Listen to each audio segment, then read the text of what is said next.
शीतल,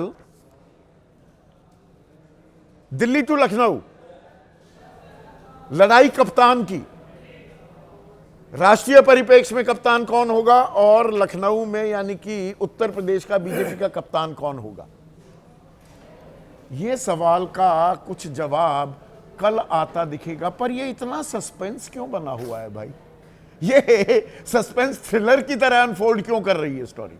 देखिए, आपने भूमिका में कुछ महत्वपूर्ण बातें कही हैं, उसी को मैं थोड़ा आगे बढ़ाऊंगा कि इतने ताकतवर संगठन के बावजूद जो दुनिया में सबसे बड़ी राजनीतिक इकाई के रूप में भारतीय जनता पार्टी है और उसके पीछे एक सबसे बड़े एनजीओ भी उसको नहीं कह सकते, एक सबसे बड़े सांस्कृतिक नहीं, संगठन एनजीओ तो आरएसएस है, बीजेपी एनजीओ नहीं, मैं कह रहा हूँ उसी के लिए मैं आ रहा हूँ।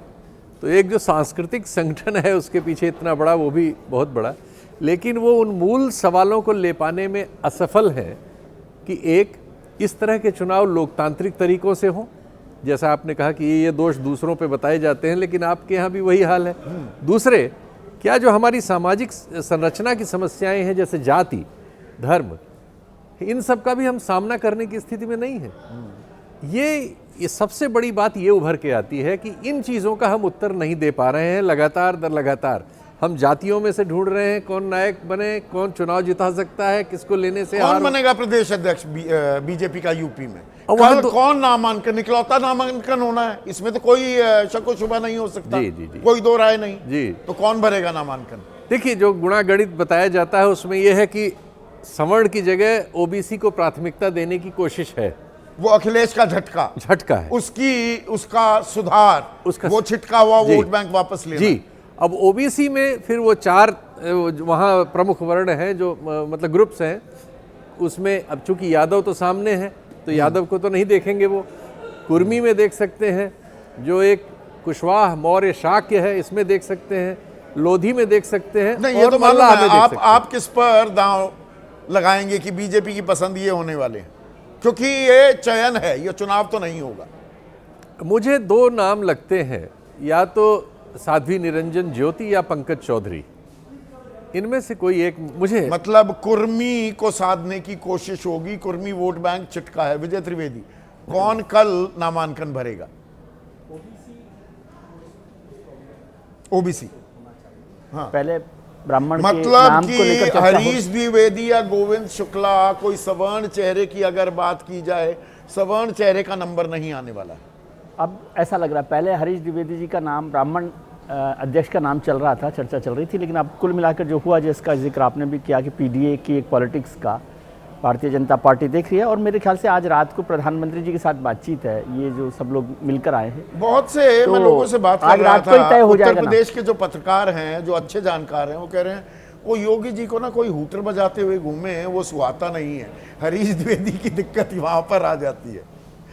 नहीं, लेकिन पंकज जी के साथ भी तो बहुत मित्रवत व्यवहार नहीं है, ऐसा मैंने सुना है। हाँ। अब क्या होगा? और दोनों एक ही इलाके से आते हैं, क्या ये दरअसल पंकज चौधरी के लिए एक लिमिटिंग फैक्टर हो जाता है? क्या लिमिटिंग फैक्टर होता है? तो आप साध्वी निरंजन ज्योति पर ज्यादा बड़ा दांव लगा जा सकते हैं, लेकिन पंकज चौधरी जी का नाम भी बहुत आगे चल रहा है। लेकिन मैं इतना समझता हूं कि अब ओबीसी होगा, मतलब अपर कास्ट से पार्टी का अध्यक्ष नहीं होगा उत्तर प्रदेश में, अभी तो ये लग रहा है। बाकी तो भारतीय जनता पार्टी को आप ज्यादा जानते हैं।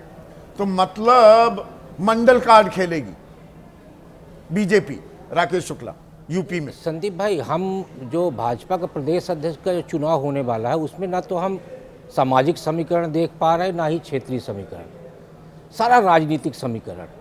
क्योंकि सामाजिक और क्षेत्रीय समीकरण देखना होता तो अभी तक उत्तर प्रदेश अध्यक्ष अपना 1 साल का कार्यकाल पूरा कर रहा होता।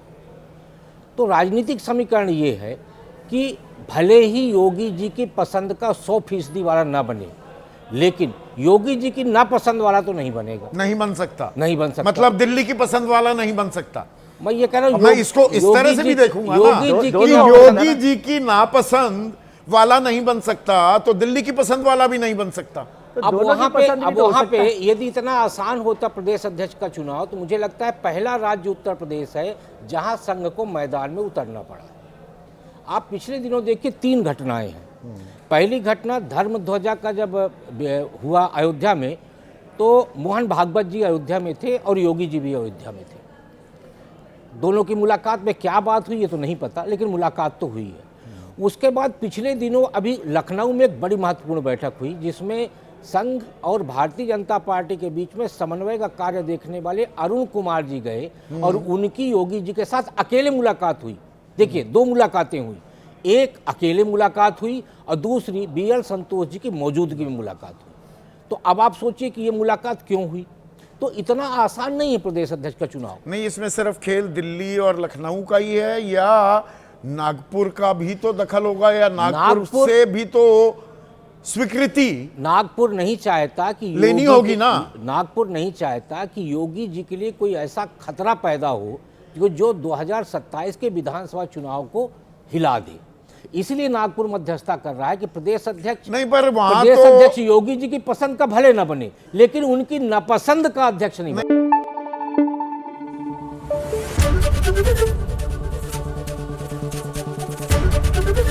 ABP न्यूज आपको रखे आगे।